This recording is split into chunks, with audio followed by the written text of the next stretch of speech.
Bab 18 Pria yang baik akan dihargai. Melontarkan pukulan. Tinju Kai yang bersiul di udara dan menabrak mata di sisi kiri kepala laba-laba bermotif bunga.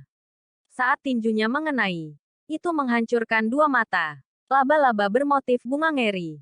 Bahkan dengan kapasitas intelektualnya yang terbatas, ia tahu takut bahwa manusia dengan darah menetes dari lengan mereka. Ketika ia pergi untuk menarik kembali kedua kakinya yang bersarang di lengan Kai Yang, laba-laba itu menemukan bahwa otot-otot lengannya telah mengencang di sekitar kaki depannya sehingga laba-laba itu tidak bisa menariknya keluar. Pukulan kedua Kai Yang mengikuti tak lama setelah pukulan pertamanya, melumat dua mata lainnya. Laba-laba bermotif bunga memekik kesakitan. Tak henti-hentinya berusaha mundur, tapi kaki belakangnya hanya bisa menggaruk tanah. Dalam keputusasaan, itu menyerang Kai Yang, meninggalkan banyak luka dangkal di lengannya. Meskipun mereka tidak dalam, mereka masih mengambil darah. Tapi, rasa sakit hanya berfungsi untuk meningkatkan kegembiraan Kai Yang. Seluruh tubuhnya menggelegak dengan kekuatan yang meluap. Ujung-ujung mulutnya membentuk senyum dingin dan tanpa ampun. Tinjunya terbang tanpa henti ke arah dahi laba-laba. Di bawah rentetan serangan yang tak henti-hentinya, kening laba-laba bermotif bunga pecah terbuka, dan cairan tubuhnya mengalir keluar. Rengekan suram keluar dari mulutnya. Bunga bermotif tidak ingin duduk dan menunggu kematiannya. Dari mulutnya, ia meludahkan aliran jaringnya. Dan pada jarak yang sangat dekat, jaring itu membungkus Kai Yang. Namun pada saat itu, laba-laba bermotif bunga berada dalam keadaan yang mengerikan. Kepalanya cacat sedemikian rupa sehingga hampir meledak. Jika itu tidak menjadi binatang iblis, dan mendapatkan vitalitas ulet yang terkait dengan itu akan sudah mati berkali-kali. Karena ini adalah kasusnya. Meskipun itu menjebaknya dengan jaringnya, di bawah kepalan tangan Kai Yang yang tak kenal lelah, ia segera menghentikan semua tanda-tanda perjuangan. Kai Yang tidak pernah membayangkan dia bisa memenangkan pertarungan dengan binatang iblis. Selain itu, tidak hanya dia selamat, dia juga membunuhnya. Meskipun itu adalah binatang iblis ranah pertama, itu masih bukan sesuatu yang cultivator di tubuh tahap kelima yang harus bisa dikalahkan. Meskipun luka Kai Yang tidak dianggap ringan, dia tidak merasakan banyak rasa sakit dari mereka, seolah-olah mereka sama sekali tidak ada. Setelah menyatakan bahwa laba-laba bermotif bunga benar-benar mati, Kai Yang pergi untuk mengekstrak kaki yang telah menusuk ke lengannya. Ketika dia menariknya keluar, darah hangat mengalir mengikuti. Oh, Anda baru saja dengan santai menarik sesuatu yang menusuk ke lengan Anda. Oh, itu macet. Mari kita tarik keluar. Tanpa berhenti untuk memeriksa lukanya, Kai Yang merobek jaring laba-laba yang mengikatnya dan bergegas ke sisi bocah itu. Dengan lembut menggendong tubuhnya, dia membawanya keluar dari gua. Ayah anak kecil itu akhirnya berhasil melarikan diri dari kepompongnya.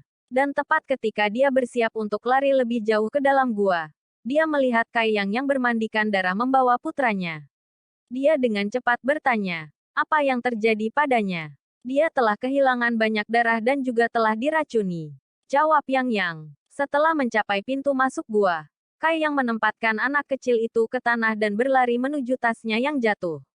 Mengambil beberapa ramuan di dalam, dia mulai mengunyahnya. Tanpa ragu-ragu dia memanggil pemburu itu. Kunyah ramuan ini untuk melembutkannya. Lalu beri mereka makan. Petik 2. Pemburu sudah ketakutan karena akalnya. Jadi ketika dia mendengar perintah Kai Yang, dia tidak ragu-ragu. Dengan cepat, dia menempatkan ramuan itu ke dalam mulutnya dan mulai mengunyahnya dengan rajin. Pada saat itu, pikiran Kai Yang terlalu jernih. Pemahamannya tentang sifat obat masing-masing ramuan mulai muncul dalam benaknya. Herbal mana yang bisa mendetoksifikasi? Herbal mana yang bisa membantu penyembuhan? Herbal mana yang bisa membantu menghentikan aliran darah? Pengetahuan yang mengalir dalam pikirannya sebanding dengan seorang apoteker veteran. Setelah beberapa saat, Kai Yang mengeluarkan ramuan yang telah dia kunyah dan mengoleskannya di lengan anak kecil itu. Pemburu mengikuti tindakannya dan mulai memberi makan ramuan yang dikunyah itu kepada putranya. Di bawah tatapan gugup kedua orang itu, warna berangsur-angsur kembali ke wajah pucat bocah itu dan napasnya menjadi tenang.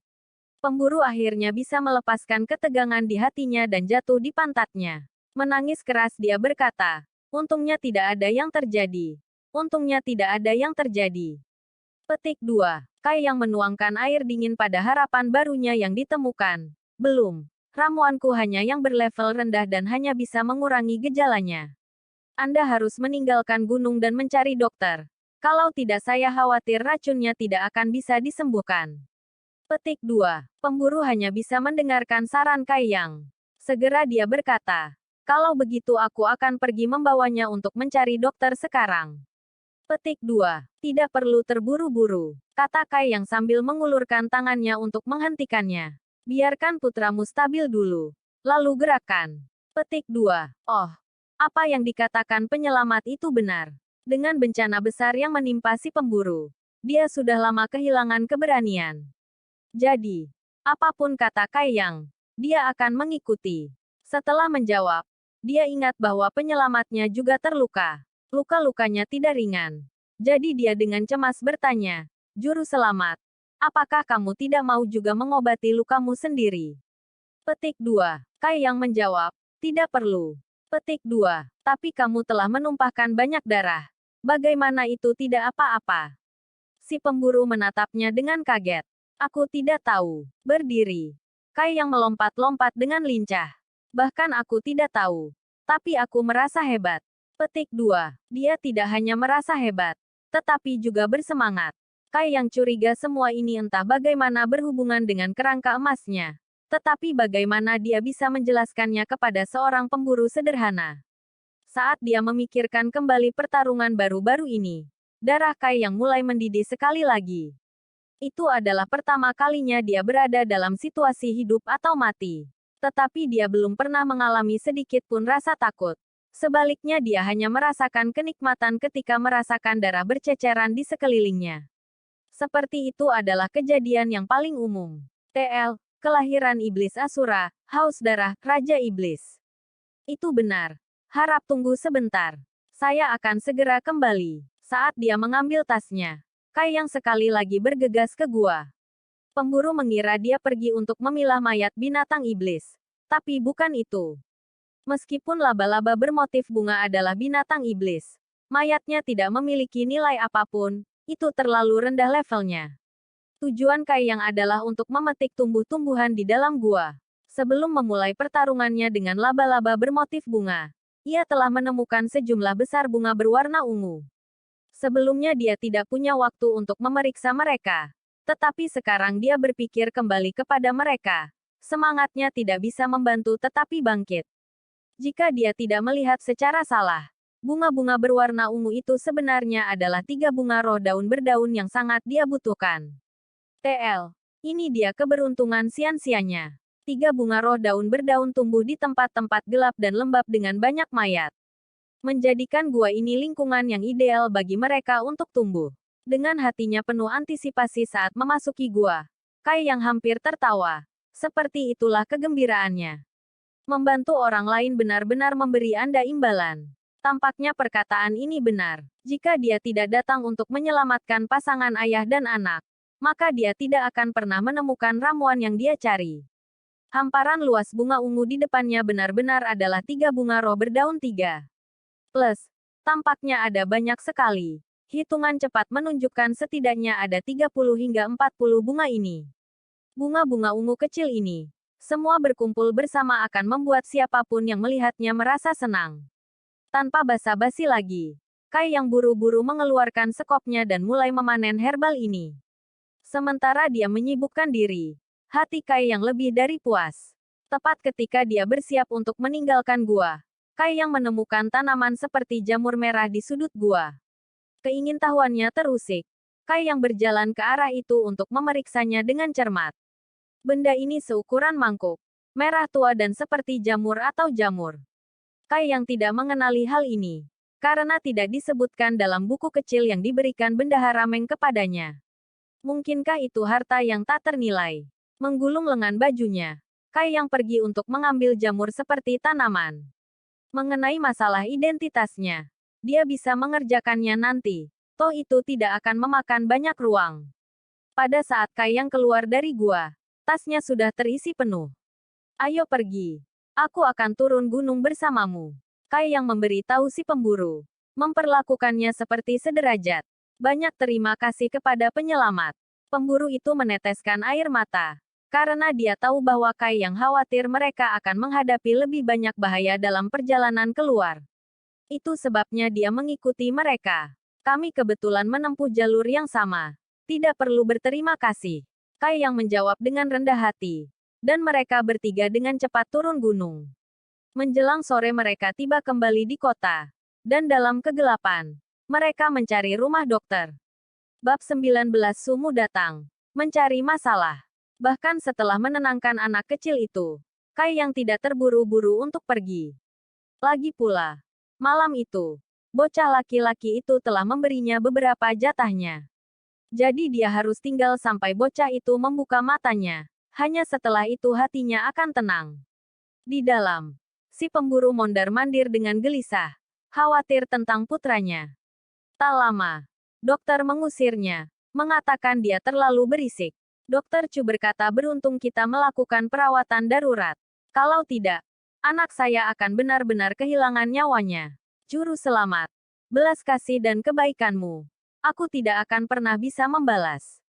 Bahkan jika saya bekerja keras sepanjang hidup saya tidak akan bisa. Petik 2. Begitu dia selesai berbicara, pemburu berlutut di depan Kai Yang. Kai Yang tidak membantunya berdiri tetapi tersenyum dan berkata, Kakak Zhang, pria hanya berlutut di depan emas. Dengan berlutut, Anda telah merusak hubungan baik kami. Anda tidak perlu berlutut di masa depan. Saya juga makan jatah anak Anda. Jika Anda berbicara tentang utang, maka saya juga berhutang budi kepada Anda. Petik 2. Setelah menyelesaikan kalimatnya, dia pergi untuk membantu pemburu Zhang. Hunter Zhang tersentuh hingga meneteskan air mata. Juru selamat, Anda benar-benar orang yang baik. Ketika mereka berbicara, dokter berjalan keluar dan berkata kepada pemburu Zhang, itu tidak lagi berbahaya. Jadi Anda tidak perlu khawatir. Tetapi karena dia telah kehilangan banyak darah, dia akan tertidur untuk sementara waktu lebih lama tetapi begitu dia bangun, dia akan baik-baik saja. Petik 2. Ketika mereka mendengar kata-kata itu, Kai Yang dan pemburu Zhang menghela nafas lega. Suatu kali dia santai. Kai Yang merasakan gelombang kelelahan mengalir di sekujur tubuhnya. Hari ini terlalu menarik. Dia juga menerima banyak luka dan kehilangan banyak darah. Bahkan dengan energi sebelumnya, tubuhnya masih mengalami kerusakan. Jadi ketika dia santai, dia tertidur, tidur sampai matahari terbit. Pagi-pagi sekali, Sky Tower. Banyak murid bangun pagi-pagi. Dengan semangat tinggi. Bersama-sama mereka berkumpul di daerah tertentu. Menunggu untuk mengantisipasi. Mata yang haus. Leher yang menjulur. Kondisi pikiran yang sulit diatur. Semua ini konsisten di antara kerumunan. Bersama-sama mereka mengelilingi rumah seperti seorang ibu rumah tangga yang telah menunggu bertahun-tahun untuk suaminya kembali ke rumah. Mencontohkan pengabdian dan harapan itu.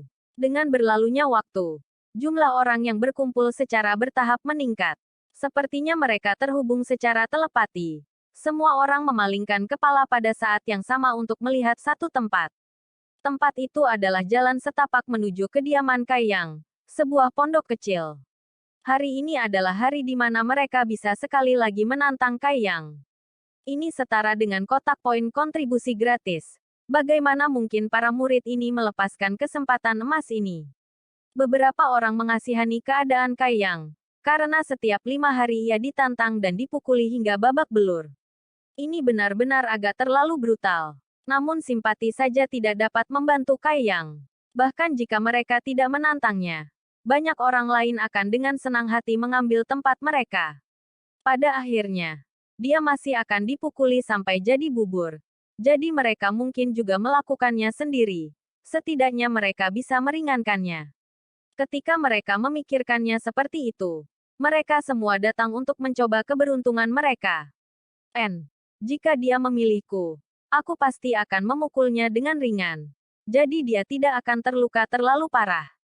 Banyak orang membuat alasan seperti ini di hati mereka. Biasanya Kai yang sudah bangun dan sudah mulai menyapu daerah itu pada saat ini. Tetapi hari ini benar-benar aneh. Bahkan setelah menunggu cukup lama, Mereka masih belum melihat Kaiyang. Bahkan ketika mereka berjingkat-jingkat untuk melihat-lihat, mereka tidak dapat menemukannya. Ada apa dengan Kaiyang? Apakah dia tidur terlalu lama? Kenapa dia belum keluar? Petik 2. Aku tidak tahu. Memikirkannya. Apakah ada yang melihatnya dalam beberapa hari terakhir ini? Mungkinkah dia sudah meninggalkan Sky Tower? Tidak mungkin. Itu tidak seperti kamu tidak tahu tentang keras kepala Kaiyang. Bahkan jika Anda membunuhnya, dia tidak akan pergi.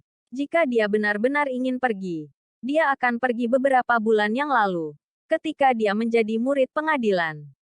Kenapa dia menunggu begitu lama hanya untuk pergi pada akhirnya? Petik 2. Anehnya dengan semua diskusi berlangsung, tidak ada yang tahu bahwa beberapa hari sebelumnya, Kaiyang telah meminta cuti untuk memasuki Blackwind Mountains dan belum kembali. Meskipun ini tidak mengherankan, karena selama hari-hari normal, Kaiyang tidak banyak berinteraksi dengan orang lain, dan tentu saja tidak ada yang tahu keberadaannya. Sementara kelompok ini membuat keributan, seseorang sudah mulai berjalan menuju kerumunan ini. Wajahnya sempurna seperti batu giok, dan tubuhnya juga seperti batu giok. Dia benar-benar pemuda yang tampan. Tetapi tidak ada yang tahu mengapa pada saat itu, ekspresi pemuda ini sangat suram. Saat dia berjalan, dia menggertakkan giginya dan mengutuk seseorang. Mengikuti di belakang pemuda ini, adalah sejumlah besar murid menara langit. Di sekelilingnya, mereka menjadikannya pusat perhatian. Sementara pemuda itu dikelilingi, dia menunjukkan wajah yang sangat tidak menyenangkan. Dia berkata dengan ragu, "Mengapa itu? Mengapa ada begitu banyak orang di sini?" Petik 2. Menanggapi permintaannya, seseorang dengan tergesa-gesa mendatanginya dan memberitahunya dengan suara rendah, "Tuan Su, hari ini adalah hari di mana kita bisa menantang Kaiyang. Begitu banyak rekan murid telah berkumpul di sini hari ini untuk mengumpulkan beberapa poin kontribusi." Petik 2. Pemuda yang dipanggil Tuan Su mengerutkan alisnya sebelum tertawa dengan hati. Sepertinya sesama murid kita Kaiyang berada dalam jurang penderitaan. Petik 2. Kata-katanya penuh kegembiraan atas kemalangan Kaiyang. Pada dasarnya dia ditantang setiap 5 hari. Tidak hanya itu, dia tidak akan mengakui kekalahan kecuali dia tidak bisa lagi berdiri dengan benar. Orang yang berbicara sebelumnya menjelaskan lebih lanjut. Guru Su tertawa lagi. Tuan muda ini merasa bahwa kebencian dalam hatinya telah sangat menurun. Tapi ini tidak cukup. Aku harus membuatnya meninggalkan Sky Tower. Selama dia bukan murid menara langit, aku bisa melakukan apa saja sesukaku dengannya dan tidak ada yang bisa mengatakan sepatah kata pun. Petik 2. Tuan Su benar. Bocah itu berani menodai nama baik Anda. Ia benar-benar tidak dapat membedakan antara seorang bangsawan dan seekor kuda. Dia bahkan tidak repot-repot menanyakan identitas Guru Su.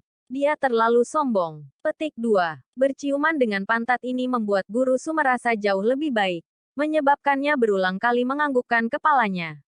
Master Su, yang reputasinya Kaiyang ternoda, persis sama dengan Sumu yang dia temui di Black Plum Village. Itu adalah Sumu yang sama, bersama dengan dua laki-laki Han, yang atasnya Kaiyang menegakkan keadilan. Karena ini, Sumu terbang marah, bertanya di sekitar menara Sky pada identitas Jaiyang. Pada akhirnya, dia tahu tentang seluk-beluk tentang Kaiyang dalam waktu kurang dari sehari. Setelah semua, ia memang memiliki jaringan koneksi dan saluran sendiri. Tetapi di bawah pemerintahan besi dari gerbang utama, dia tidak dapat dengan mudah menggerakkan tangannya dan telah menunggu sampai hari ini untuk membawa sekelompok orang ke sana untuk menyebabkan masalah bagi Kaiyang. Sayangnya dia tidak berharap bahwa begitu banyak orang juga akan datang untuk Kaiyang. Ini membuat Sumu agak tidak senang. Melambaikan tangannya, dia berkata, "Buat mereka pergi. Katakan itu hari ini. Kaiyang hanya akan menjadi milikku hari ini." Petik 2. Pernyataan ini membuat Kaiyang terdengar seperti gadis muda, atau seperti pelacur yang tersedia, siap dibawa.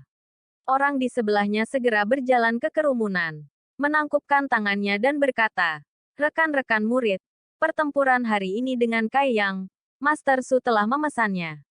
Jadi saya meminta teman-teman murid saya untuk berbaris di pintu dan menonton. Maaf atas ketidaknyamanan yang terjadi."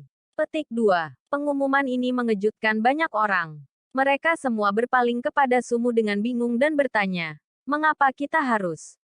Setiap kali, Kai yang akan menggunakan sapunya untuk memilih lawan. Jadi untuk alasan apa kami mengizinkan Anda untuk melawannya? Bahkan jika dia tidak memilih, bukankah itu harus datang lebih dulu? Dilayani pertama. Petik 2. Setelah itu dikatakan, seseorang menarik pembicara dan berbisik kepada mereka, itu Sumu. Apakah Anda tahu siapa Sumu? Petik 2. Siapa? Orang ini baru saja diterima. Jadi dia benar-benar tidak tahu siapa Sumu. Idiot. Ada penatua yang bermargasu. Ada juga murid inti dalam 10 besar bermargasu. Mengapa kamu tidak mengatakan siapa dia? Orang itu berbicara. Meskipun orang yang mendengarkan tidak mengangguk mengerti. Dia masih mengerti arti di balik kata-kata itu. Dia untuk sementara terpana dengan informasi itu. Ketika dia mendengar bahwa Sumu memiliki orang-orang kuat yang mendukungnya, bagaimana mungkin dia berani membuat suara lain? Menang melawan Kai yang bahkan tidak akan memberi saya banyak poin kontribusi. Jadi sebaiknya jangan menyinggung perasaannya. Petik 2. Ya. Orang itu menjawab sementara keringat dingin menetes ke punggungnya. Bab 20 Bakar Rumah. Sumu sangat puas dengan reaksi terhadap permintaannya. Tetapi menyaksikan ini membuatnya mendengus dengan jijik. Meskipun pertempuran hari ini dengan Kai yang telah diamankan oleh Sumu, kerumunan belum membubarkan diri. Mereka tidak tahu apa yang telah dilakukan Kai yang untuk menyinggung Sumu. Jadi tentu saja mereka ingin tetap di belakang dan menonton pertunjukan. Setelah menunggu beberapa saat, Kai yang masih belum muncul. Sumu dengan tidak sabar bertanya, di mana dia? Aku tidak tahu. Biasanya, dia sudah keluar menyapu tanah pada saat ini. Jadi saya tidak mengapa dia belum keluar. Tuan Su, haruskah kita memeriksa gubuknya? Petik 2. Setelah berpikir sebentar, Sumu mengangguk dan menjawab, itu ide yang bagus. Dia hanya penyapu kecil dan tidak penting. Namun dia berani membuat Master Su ini dengan susah payah menunggunya. Aku akan membuatnya membayar ini nanti. Petik 2. Lokasi kediaman Kai yang bukan rahasia. Sehingga orang-orang di sekitar Sumu dengan cepat memimpin. Orang-orang yang tetap tinggal untuk menonton pertunjukan juga mengikuti. Menciptakan prosesi besar para murid. Beberapa saat kemudian, prosesi orang-orang telah tiba di gubuk kecil Kai Yang. Ketika mereka melihat kondisi gubuknya yang menyedihkan dan menyedihkan, dengan lubang-lubang mengotori dinding gubuk, mereka tidak terkejut. Tanpa alasan yang jelas, Sumu mengangkat tangannya menunjuk ke gubuk. Bocah itu tinggal di sini. Menanggapi pertanyaan Guru Su, karena Kai yang adalah murid percobaan, dia harus menyediakan semua pakaian, makanan, perumahan dan materi pelatihannya sendiri. Gerbang utama pasti tidak akan menyediakannya untuknya. Gubuk ini mungkin dibangun oleh tangannya sendiri. Petik 2. Bagus. Sumu tertawa senang, memikirkan bagaimana Kai yang basah kuyup pada hari hujan akan membangkitkan semangatnya. Sambil mendesah, Sumu mengendalikan senyumnya dan berjalan dengan percaya diri. Seperti naga atau harimau yang bangga. Maju. Dengan suara keras, berhati-hati untuk mengartikulasikan dengan jelas setiap kata yang dia sebut. Kamu, Kai Yang. Keluarkan pantatmu untuk Tuan Su ini dan bersiaplah untuk menerima pemukulan yang bagus. Petik 2. Teriakan nyaring itu kuat. Seperti badai. Tetapi tidak seperti badai itu tidak terlepas dan tidak peduli itu dipenuhi dengan kebencian total. Keinginan kebencian dan haus darah membuat semua orang menggigil di sepatu mereka. Ini jelas menunjukkan tingkat kebencian antara Kai Yang dan Sumu kepada orang banyak. Jelas itu bukan masalah kecil. Sumu berdiri, memancarkan kehadiran yang agung. Pada saat ini tampaknya bahkan tidak ada yang bisa memindahkannya. Setelah selesai berteriak, dia menunggu dengan harapan di luar pintu agar Kai yang datang berlari keluar, sambil mengencingi celananya, dan menangis untuk memohon belas kasihan. Semakin dia memikirkannya, semakin arogan menjadi. Tapi tidak peduli berapa lama dia menunggu. Bahkan tidak ada sedikit pun gerakan di dalam pondok. Wajah Sumu sekarang penuh amarah. Menggeram dia memanggil lagi. Kai Yang, menjadi orang yang cerdas dan mendapatkan pantatmu di sini. Kalau tidak, kami akan masuk dan menyeretmu keluar. Petik 2. Namun, masih belum ada jawaban. Sumu sekarang merasa ada sesuatu yang aneh. Karena jika Kai yang benar-benar di dalam, setidaknya harus ada suara napasnya. Mungkinkah dia tidak ada di dalam? Sumu memberi isyarat kepada orang-orang di sekitarnya secara berlebihan. Orang itu segera melompat ke depan. Dengan paksa menendang pintu kayu dan bergegas ke gubuk kecil. Tidak lama setelah mereka masuk, orang itu berlari lagi dan melaporkan kepada Sumu. Tuan Su, tidak ada seorang pun di dalam. Ada juga sedikit akumulasi debu. Sepertinya sampah ini tahu bahwa suatu bencana sedang mendekat. Jadi sudah melarikan diri. Petik 2. Pergi. Sumu hampir muntah darah karena marah. Dia telah memeras otaknya. Merencanakan selama berhari-hari semua dalam persiapan untuk hari ini. Hari di mana dia akan membalas dendam dan menebus rasa malu yang dideritanya di tangan Kai Yang. Dia bahkan telah membawa banyak murid untuk datang dan menonton pertunjukan. Namun Kai Yang secara tak terduga telah melarikan diri. Ini seperti pukulan kuat yang dikeluarkan, tetapi mendarat di atas selembar kapas. Itu membuat Sumu merasa murung dan tertekan. Berbicara tentang itu, beberapa terakhir ini, kita belum pernah melihat rambut Kai Yang. Petik 2. Orang bijak akan tunduk pada keadaan. Karena Kai Yang telah menyinggung Sumu ini, dia mungkin tahu bahwa semua akan hancur. Memaksa dia meninggalkan gerbang utama. Petik 2. Tidak heran bahkan setelah menunggu begitu lama, dia belum muncul. Petik 2. Sekarang Kai Yang telah pergi. Kita tidak lagi dapat memperoleh poin kontribusi yang mudah. Petik 2. Kerumunan bergumam pelan. Tidak ada gumaman mereka lolos dari telinga Sumu. Meskipun dia senang dengan penghormatan yang mereka tunjukkan padanya, dia tidak bisa mengekstraksi balas dendamnya. Dengan demikian hati Sumu masih tidak puas. Setelah berpikir sebentar, dengan wajah muram, Sumu hanya bisa menerima kenyataan bahwa dia tidak akan mendapatkan untuk membalas dendam pada Kai Yang hari ini. Dengan marah ia berkata, sampah itu benar-benar beruntung. Namun amarah saya tidak hilang. Saya akan mendapatkan sesuatu. Bakar pondok menyedihkan ini. Petik 2. Tuntutan ini membuat semua orang yang hadir khawatir. Bahkan orang-orang yang di bawah Sumu tertegun. Seorang bertanya, Tuan Su, apakah ide yang bagus untuk menyalakan api di dalam sekolah? Apa yang kamu takutkan? Sumu menatapnya. Bahkan jika langit jatuh, aku akan berada di sana untuk menangkapnya. Lebih jauh lagi, itu bahkan tidak penting bagi sekolah. Jadi bagaimana jika itu dihancurkan? Itu tidak akan banyak kerugian. Juga, meninggalkan pondok yang compang camping ini akan membahayakan mata tuan yang lebih muda ini.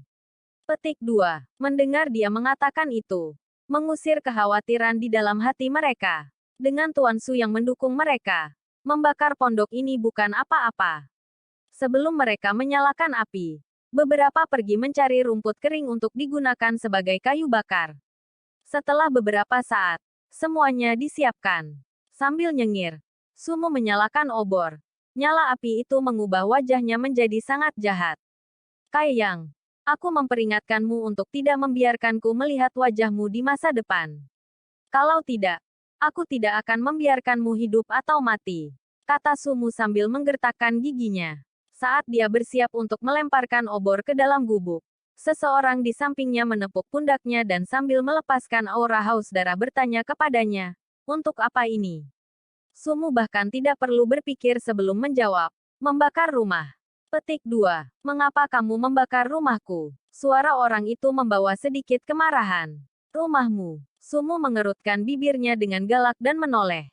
Begitu dia melihat pembicara, dia langsung melompat ke samping seperti kelinci ketakutan melihat serigala. Kemudian dengan gerakan berlebihan, dia mengambil sikap defensif. Wajahnya dipenuhi dengan alarm dan rambut di bagian belakang lehernya naik. Itu karena penampilan orang yang berbicara terlalu menakutkan. Tidak hanya pakaiannya yang compang camping, rambutnya acak-acakan. Dengan tanaman-tanaman mencuat di mana-mana dan kotor yang tak tertandingi. Tubuhnya juga menunjukkan banyak tanda berdarah. Pakaiannya berlumuran darah dan tas yang melotot diikat di punggungnya. Hanya dewa yang tahu apa yang ada di sana. Angin sepoi-sepoi bertiup kencang, menyebabkan celananya yang compang camping mengepak memperlihatkan kaki yang kuat dan kokoh yang ditutupi rambut kaki. Angin membawa bau busuk dari beberapa tubuh kotor Kai Yang. Sumu tidak mampu mencium bau itu. Penampilan itu, ditambah dengan darah dan aroma membuat Sumu ingin muntah 3 kali makan. Postur itu. Dengan cara itu, anehnya akrab. Jika dia memegang mangkuk yang pecah di satu tangan, maka dia akan terlihat persis seperti seorang pengemis. Tapi, mengapa dia merasa bahwa orang yang mengerikan ini tampak akrab? Sumu melihat lebih dekat, menjadi semakin bingung. Setelah dia berpikir sejenak, dia berteriak, Kai Yang. Jika bukan Kai Yang, lalu siapa itu? Meskipun bentuk tubuhnya telah berubah dan wajahnya ditutupi dengan kotoran, bagaimana mungkin Sumu, yang membenci Kai Yang jauh di tulangnya, tidak mengenalinya?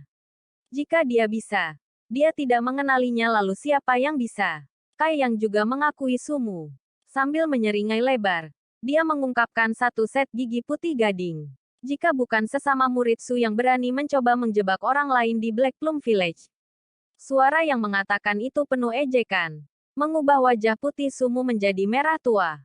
Menjejakkan kakinya, Sumu menjawab, Kai Yang, kamu tidak memilih untuk berjalan di jalan setapak ke surga tetapi memilih untuk berjalan melewati gerbang neraka. Kamu ditakdirkan untuk mati hari ini. Petik 2. Kamu ingin menemukan masalah denganku. Alisnya berkerut. Tanya Kai Yang.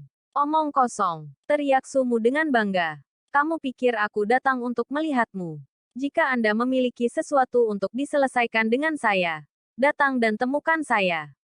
Kenapa kamu perlu membakar rumahku? Kai Yang bertanya. Sumu segera membuang sentuhan itu dan bergegas untuk melangkah di atasnya. Seperti dia menginjak Kai Yang secara langsung. Ventilasi pada obor. Setelah beberapa saat, obor akhirnya dimatikan. Saat jeda ini memungkinkan orang yang hadir untuk memahami apa yang terjadi. Mereka akhirnya menyadari bahwa Kai Yang tidak melarikan diri dari rasa takut pada Sumu, tetapi bahwa ia hanya pergi untuk menyelesaikan beberapa bisnis. Tapi bisnis apa yang harus dia selesaikan yang menyebabkan penampilannya begitu mengerikan? Sangat berdarah. Bukankah itu terlalu berlebihan? Juga air mata di pakaiannya jelas dibuat oleh semacam senjata tajam. Dengan siapa dia pergi dan bertarung? Dan apakah itu jenis pertarungan hidup dan mati?